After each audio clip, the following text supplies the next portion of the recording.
memasuki materi, izinkan kami memperkenalkan diri terlebih dahulu.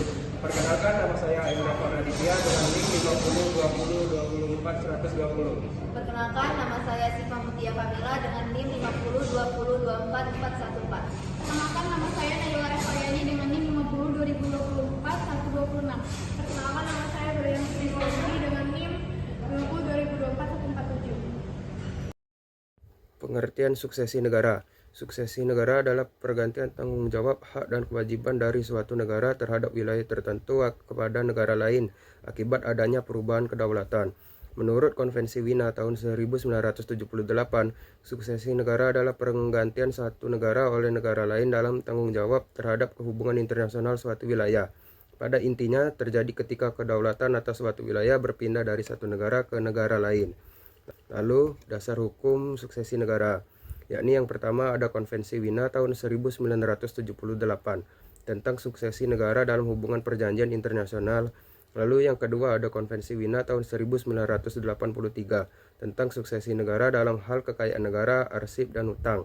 Lalu praktik internasional dan kebiasaan internasional juga menjadi dasar penting. C. Penyebab terjadinya suksesi negara. 1.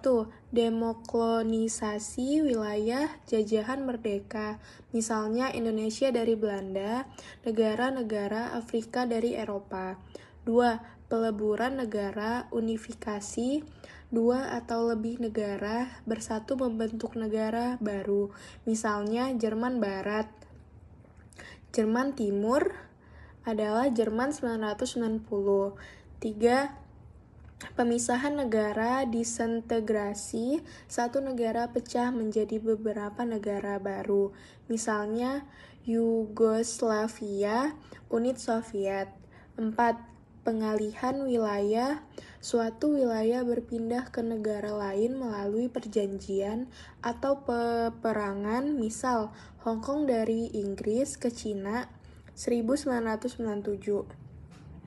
5. Anklus atau annexation, penggabungan suatu negara atau wilayah ke negara lain, misalnya Crimea ke Rusia 2014.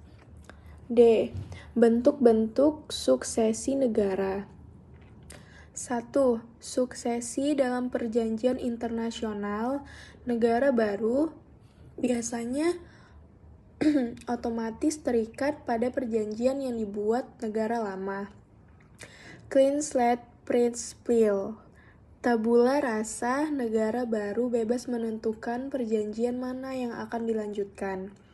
Namun, ada pengecualian untuk perjanjian pembatasan. 2. Suksesi dalam keanggotaan organisasi internasional. Tidak otomatis negara baru mengajukan keanggotaan baru. Contoh, Rusia dianggap penerus sah Uni Soviet di PBB, sedangkan negara pecah lain mengajukan keanggotaan baru. 3. Suksesi dalam utang negara. Konvensi Wina 1983, utang negara lama tidak otomatis dibebankan kepada negara baru, kecuali ada kesepakatan. Contoh, Rusia melunasi sebagai besar utang Uni Soviet. 4. Suksesi dalam kekayaan dan arsip negara. Kekayaan bergerak atau tidak bergerak di wilayah yang berpindah ikut dialihkan.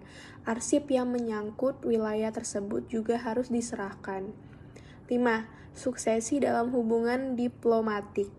Negara baru dapat membentukkan apakah akan melanjutkan hubungan diplomatik dengan negara lain.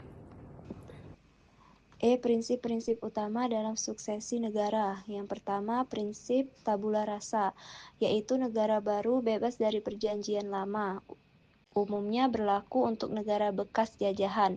Yang kedua, prinsip kelanjutan, yaitu negara penerus tetap meneruskan hak dan kewajiban negara sebelumnya, misalnya Rusia sebagai penerus Uni Soviet. Yang ketiga, prinsip stabilitas perbatasan, yaitu batas negara tidak berubah karena suksesi. Fakta San Servanda dalam perjanjian perbatasan. F. Contoh kasus nyata. Yang pertama Indonesia, yaitu merdeka dari Belanda tahun 1945 yang menganut prinsip tabula rasa, tidak otomatis terikat perjanjian Belanda. Yang kedua Hong Kong pada tahun 1997, yaitu Inggris menyerahkan kedaulatan ke Tiongkok dengan prinsip one country two systems.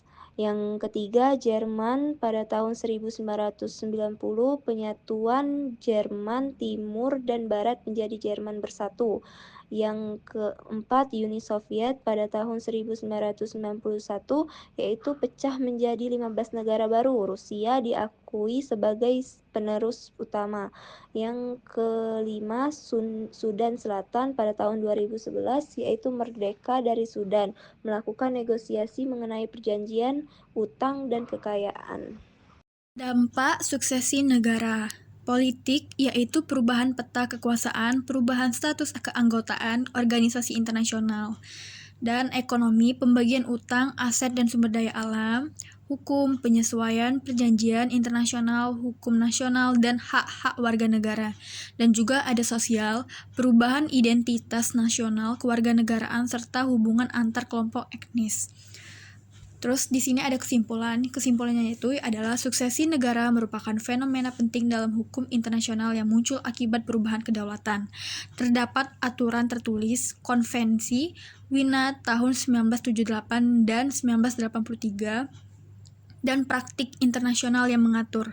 Terdiri dari prinsip-prinsip dasar yaitu clean slate, continuity, dan stabilitas perbatasan. Setiap kasus suksesi negara memiliki karakteristik khusus sehingga penyelesaiannya sering dilakukan melalui negosiasi diplomatik. Baiklah, sekian video presentasi dari kami. Kami mohon maaf apabila ada salah. Kami akhiri. Wabillahi taufiq wal hidayah.